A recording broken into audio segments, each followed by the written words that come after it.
Prime minister Modi ने जो बात की प्रेसिडेंट पुतिन से, उन्होंने कहा कि ये जंगों का दौर नहीं है। कभी ऐसा नहीं लगा कि इतने बुरे हालात कभी नहीं हुए। ऐसे बुरे हालात मैं एक तरीके से बोलता हूं कि इतने बुरे हालात कारगिल के वक्त भी नहीं हुए थे। बैक चैनल टॉक्स जो हो रही थी वो कहीं ना कहीं जाके 370 के मामले पे अटक गई। आप 370 के मामले पे अटक गई हैं, ये तो खबर आ रही है। जय हिंद दोस्तों, पाकिस्तान ब्रेकिंग न्यूज चैनल में आप सभी का हार्दिक स्वागत। वेस्टर्न मीडिया में नरेंद्र मोदी जी की जय जयकार शुरू हो गई है, जहां पर एससीओ मीटिंग में भारत की दमदार स्पीच सुनकर पूरा वेस्टर्न मीडिया नरेंद्र मोदी जी का फैन हो गया। वहीं पर नरेंद्र मोदी जी ने रशिया के प्रेसिडेंट व्लादिमीर पुतिन जी को एससीओ मीटिंग में कहा कि ये टाइम वॉर का नहीं है, इसलिए उन्होंने व्लादिमीर पुतिन जी से आग्रह किया कि जल्द से जल्द यूक्रेन वॉर को ख़त्म कर दिया जाए और बैठकर अपने डिफरेंसेस सॉर्ट आउट करे। तो ये सब देखकर पूरी वेस्टर्न मीडिया नरेंद्र मोदी जी की फैन हो गई, क्योंकि अब पूरे दुनिया में ऐसा कोई भी नेता नहीं है जो व्लादिमीर पुतिन जी के मुंह पर कह सके कि वो यूक्रेन के ऊपर वॉर ख़त्म कर दे। पर ये नरेंद्र मोदी जी का कमाल है जो कि व्लादिमीर पुतिन को ये बात कह सके। इसलिए वेस्टर्न मीडिया का ये भी कहना है कि भारत अब ग्लोबल प्लेयर बन गया है, जो कि पहले कोई भी दूसरे देशों के मुद्दे के ऊपर भारत अपनी बात नहीं करता था, पर अब ऐसे देखने को नहीं मिल रहा है। भारत अपनी बात बहुत ही अच्छे से रखता है, जिससे दोनों देश या कोई भी देश हो उसको अच्छे से समझ सके और उसको उससे फ़ायदा हो सके। तो क्या अब टाइम आ गया है कि भारत को यूनाइटेड नेशन में अपनी परमानेंट सीट दी जाए? देखकर तो ऐसे ही लग रहा है, क्योंकि भारत डिज़र्व करता है और भारत एक सबसे बड़ी महाशक्ति है जो कि आगे जाकर सुपर पावर बनने जा रहा है। ऐसी वीडियो को अंतिम तक देखते रहिए, लाइक कीजिए, शेयर कीजिए और सब्सक्राइब कीजिए हमारे चैनल को, और बेल आइकन दबाना बिल्कुल भी ना भूलें। और आपकी जो भी राय हो उसे कमेंट बॉक्स में ज़रूर दें। धन्यवाद। इंडिया के प्राइम मिनिस्टर मोदी ने जो बात की प्रेसिडेंट पुतिन से, उन्होंने कहा कि ये जंगों का दौर नहीं है। ये बात उन्होंने उस वक्त कही जब यूक्रेन के अंदर एक नई जंग एक नए मरहले में दाखिल हो गई है। कुछ इलाके जो है वो निकल गए हैं रशिया के हाथ से, यूक्रेन आगे बढ़ रहा है और यूक्रेन के मामलात। और तो इस वक्त प्राइम मिनिस्टर मोदी जो है उन्होंने बात की कि ये जंगों का दौर नहीं है और जंगों को खत्म करना चाहिए। और जंगों पे उनका जो मौका था यूक्रेन की जंग के हवाले से खासतौर पे, उसके ऊपर उनकी जो गुफ्तगू थी वो तकरीबन वैसी ही थी जैसी गुफ्तगू चाइना के प्रीमियर शी ने की। उन्होंने भी कहा कि जी हमारे कंसर्न्स हैं ये यूक्रेन के मामले पर। जी, अब इसके ऊपर हुआ बड़ा इंटरेस्टिंग काम, और मैं तेजी के साथ इसको डिस्कस करूं कि इसके ऊपर जो मगरबी मीडिया है वो तो खड़ा हो गया बिल्कुल। इस वक्त मगरब के अंदर अमेरिका और बरतानिया और इधर उधर सारे वो तो बिल्कुल छत पे चढ़ गए। और ये आप देखें, वॉल स्ट्रीट जर्नल कह रहा है कि जी इंतहाई खुशी का इजहार, जोश खरोश फैल गया है दुनिया में कि India Narendra Modi voices concern over Ukraine war to Russia's Vladimir Putin. यानी उन्होंने पहली दफा, देखिए रशिया से गंदुम बहुत ज्यादा ले रहा है, 8 गुना ज्यादा गंदुम बढ़ी है जुलाई में। उसके बाद ऑयल ले रहा है इंडिया, और इंडिया बहुत ज्यादा ऑयल ले रहा है, और इतना ऑयल ले रहा है जिसकी वजह से उनकी मईशत खड़ी है रशिया की, और चाइना भी ले रहा है।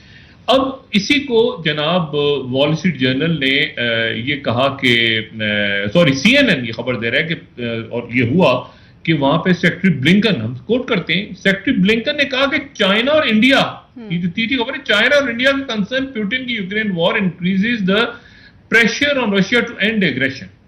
यानी जो सेक्रेटरी स्टेट है उन्होंने चाइना और इंडिया के मौके को साथ मिला दिए। दोनों हमारे, अभी भी खबर आई है कि चाइना और इंडिया भी हमारे भाई हैं, और ये दोनों जो हैं ये रशिया पे चले गए हैं, और ये तो बल्ले बल्ले हो गई।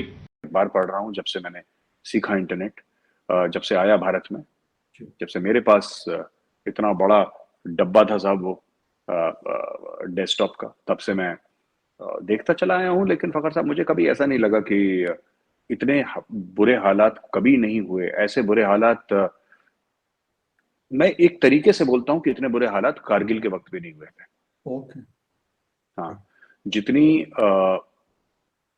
जो सर्द है ना मौसम, भारत और पाकिस्तान, ऐसा कभी नहीं हुआ था। ये एससीओ पे हम वापस चले जाते हैं जिस तरीके से टोटली मैं देख रहा था, पाकिस्तान के एनालिस्ट भी कह रहे थे कि हो सकता है कि शहबाज शरीफ साहब, और एक ने तो ये भी कह दिया कि मुझे जानकारी है कि शहबाज शरीफ साहब ने बोला है कि मुझे मोदी जी से मिलना है और ऐसा बोलना है। टेलीविजन शो पे बोला, उसमें ये बात करी थी आपके ओरिया मकबूल जान साहब हैं, उनका स्टेटमेंट था, और साथ में उनके बैठे थे जफर हिलाली साहब जो आपके सीनियर डिप्लोमेट हैं, वो बैठे थे। उसमें ओरिया मकबूल जान साहब ने बोला था कि मुझे अंदर से बात पता लगी है कि इन्होंने बोला है कि शी जिनपिंग, व्लादिमीर पुतिन और नरेंद्र मोदी तीनों से मेरी मीटिंग करवाओ। चीज जो मैं सोच पा रहा हूँ वो ये है कि बैक चैनल टॉक्स जो हो रही थी वो कहीं ना कहीं जाके 370 के मामले पे अटक गई।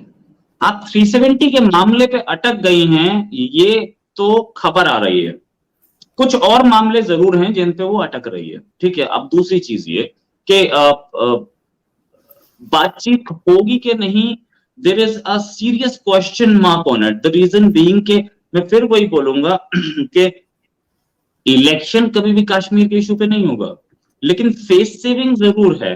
जब जनरल बाजवा ये स्टेटमेंट दे चुके कि हम बात कर सकते हैं, कश्मीर पे भी सॉल्यूशन निकल सकता है, हमें बातचीत करनी चाहिए, और साथ में former prime minister Imran Khan के फॉरेन मिनिस्टर ने खुद एक स्टेटमेंट दी कि 370 इंडिया का इंटरनल इशू है।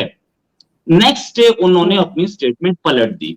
तो कहीं ना कहीं एक पॉलिटिकल प्रेशर है, और हम 70 साल से ये तो बता ही रहे हैं कि ये यनूद और हनूद से हमें दुश्मनी है और ये हमारे दुश्मन हैं। साथ में ये भी बताया जा रहा है कि ये कश्मीर हमारा है, हम एक आदमी घास खाएगा लेकिन कश्मीर लेके रहेगा। तो देयर इज अ प्रॉब्लम। जो चीज आप बचपन से समझा रहे थे, अब घास खाने की नौबत भी आ रही है। तो ये समझने वाली बात है कि वो अब लोग बोलेंगे घास तो खाली, साले कश्मीर भी गया, what do we do next. New York Times किस तरह लिख रहा है, I mean Russia is growing international isolation. जो इंटरनेशनल आइसोलेशन में चला गया है, रूस जा चुका है, उसमें India leader tells Putin that today is no time to for war. ये अब आप देखें, ये इस कदर जोश और खरोश फैल गया है जनाब कि वो मोदी जो है वो चाइना के साथ मिल गए हैं और उन्होंने जो है वो रशिया के खिलाफ एक बयान दे दिया। अच्छा, फिर उसके बाद न्यूयॉर्क टाइम्स लिख रहा है एज इंडिया जॉइन्स चाइना। ये आप कमाल देखें जरा, ये न्यूयॉर्क टाइम्स लिख रहा है India joins China in distancing from Russia, Putin warns of escalation. Putin कह रहा है कि मैं अगले इलाकों पे जा रहा हूं, और वो जाहिर है कि जो इलाके उनसे निकले हैं वो इलाकों पे दोबारा, इलाका जो ये साउथ यूक्रेन का है, मैं वापस जा रहा हूं। वॉशिंगटन पोस्ट लिख रहा है मोदी रिबक्स पुतिन। मोदी ने पुतिन को रिबक किया, मतलब यूक्रेन के ऊपर। अब आप देखें ये अच्छा, ये अब मुझे नहीं पता कि इसके ऊपर मतलब मोदी भी खुश हो रहे होंगे कि यार एक मिनट ठहर जाओ, ये मेरे बैल, लेकिन पुतिन क्या सोच रहे हैं इसके ऊपर, ठीक है ना। पुतिन जो है वो क्या सोच रहे हैं ये भी देखना है कि पुतिन की तरफ से क्या रिस्पॉन्स आता है।